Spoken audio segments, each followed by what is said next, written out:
So hey guys, welcome to my channel. So today's topic is uterine fibroids. ठीक है, pathology का topic पढ़ रहे हैं, that is uterine fibroids.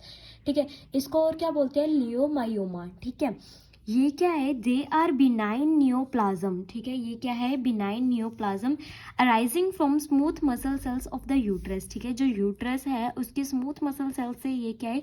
Arise होता है। ठीक है, तो फर्स्ट पॉइंट तो यही इंपॉर्टेंट है कि जो यूटेराइन फाइब्रॉइड्स है वो कहाँ से अराइज होता है? Smooth muscle cells of the uterus. ठीक है, रिस्क फैक्टर क्या है? etiology of fibroids is multifractional and not yet clearly understood। ठीक है, multifractional है, not clearly understood है। ठीक है, it growth is depend on estrogen and progesterone hormone। ये चीज़ें इंपॉर्टेंट है कि जो यूटेराइन फाइब्रॉइड्स है उसकी ग्रोथ डिपेंड करती है हमारे जो इस्ट्रोजन है और प्रोजेस्टेरोन हार्मोन है। क्लियर है? आगे हम लोग बात करेंगे पैथोजेनेसिस की। देखो, पैथोजेनेसिस में हम दो चीज़ों की बात करेंगे, एक तो इनिशिएटिंग एजेंट, दूसरा ग्रोथ फेज। ठीक है, इनिशिएटिंग एजेंट में क्या होता है? नॉर्मल मायोसाइट्स जो है, ठीक है, वो किस में कन्वर्ट होना शुरू हो जाते हैं? अब नॉर्मल मायोसाइट्स। फॉर एग्जांपल उनका साइज, शेप, सिमेट्री चेंज होना शुरू हो जाता है इनिशिएटिंग एजेंट जब आ जाता है। ठीक है, ग्रोथ फेज में क्या होता है कि ग्रोथ ऑफ अबनॉर्मल मायोसाइट, ठीक है, जो अबनॉर्मल मायोसाइट है उसकी ग्रोथ होती है।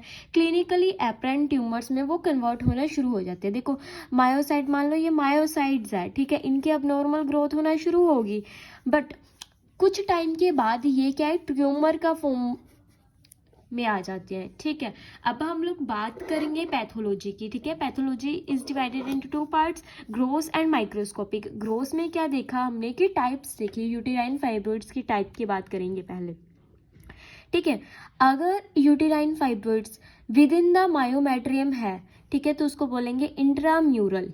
ठीक है, विनीथ द सिरोसा है तो बोलेंगे सब सिरोसल, विनीथ द एंडोमेट्रियम है तो सब म्यूकोजल। ठीक है, based on the presence of stalk, अगर हम लोग स्टॉल्क की प्रेजेंस करें कि ट्यूमर में स्टॉल्क की प्रेजेंट है तो या तो सिसाइल होगा और या फिर पैड यूनी न्यूक्लिएटेड। ठीक है, अब देखो यहाँ पे एसिस्टिक चेंज देखने को मिलेगा, हमें माइक्सॉइड डीजनरेशन देखने को मिलेगी। जब हमने माइक्रोस्कोपिक व्यू देखा, hold bundles of uniform spindle shaped smooth muscle sales हमें दिखाई दिए।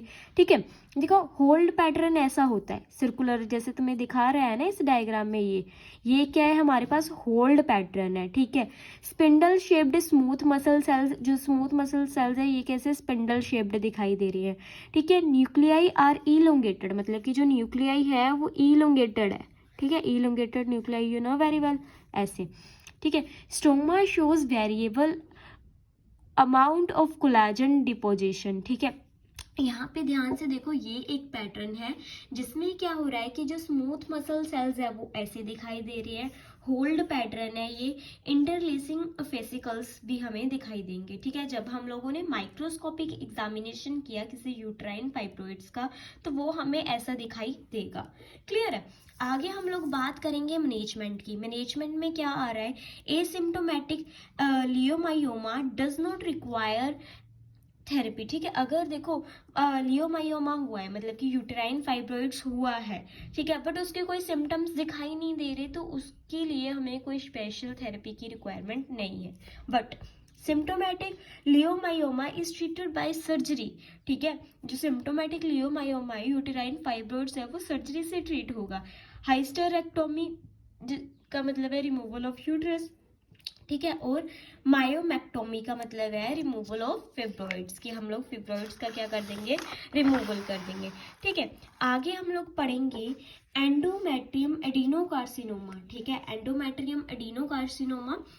देखो एंडोमेट्रियम, देखो जो एंडोमेट्रियम एडिनोकार्सिनोमा क्या है कि देखो जो तुम्हारे अबनॉर्मल सेल्स, मतलब कि जो एंडोमेट्रियम के सेल्स है वो अबनॉर्मली ग्रो करना शुरू कर देंगे। ठीक है, ये दो फॉर्म्स में होगा, एंडोमेट्रियल पॉलिप या फिर एंडोमेट्रियम कार्सिनोमा।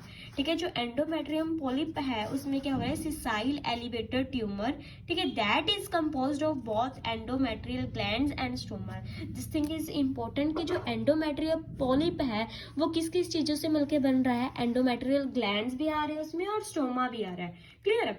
और जो एंडोमेट्रियल कार्सिनोमा है common in post menopausal women, ठीक है। एंडोमेट्रियल कार्सिनोमा जो है वो कॉमन है पोस्ट मेनोपॉजल वुमेन्स में, क्लियर है। अब हम लोग बात करेंगे आगे types of endometrium carcinoma, that's important, ठीक है। टाइप्स को दो पार्ट्स में डिवाइड किया है, टाइप 1 एंडोमेट्रियल कार्सिनोमा और टाइप 2, ठीक है। जो टाइप 1 है विच रिजेंबल नॉर्मल एंडोमेट्रियल कार्सिनोमा, ठीक है। जो टाइप 1 है वो बिल्कुल ही नॉर्मल जो एंडोमेट्रियल कार्सिनोमा है उससे रिजेंबल करती है, ठीक है। वेल डिफ्रेंशिएटेड ट्यूमर, ठीक है, कि मतलब वेल डिफ्रेंशिएट कर सकते हैं कि ट्यूमर ऐसा है दिखने में, ठीक है, ग्रेड 1 में रखा है। Estrogen hormone receptor positive neoplasm, estrogen hormone receptor positive neoplasm इधर है, ठीक है। सॉफ्ट और फ्राइएबल जो हमें ट्यूमर्स है वो ऐसे देखने को मिलेंगे, सॉफ्ट और फ्राइएबल, क्लियर है। सॉफ्ट और फ्राइएबल का मतलब क्या है, सॉफ्ट अपीयरेंस में देखने को मिलेगी। अब आगे है हमारे पास टाइप 2। टाइप 2 में क्या है, नॉट ईस्ट्रोजन डिपेंडेंट। देखो जो टाइप 1 एंडोमेट्रियल कार्सिनोमा है और जो टाइप 2 एंडोमेट्रियल कार्सिनोमा है उसमें क्या हो रहा है, जो फर्स्ट है वो तो ईस्ट्रोजन डिपेंड है, ठीक है। ईस्ट्रोजन डिपेंड है इसलिए हमने क्या बोला, estrogen hormone receptor positive neoplasm, ठीक है। ये ईस्ट्रोजन के ऊपर डिपेंड नहीं है, not estrogen depend, arise in setting of endometrial atrophy, ठीक है।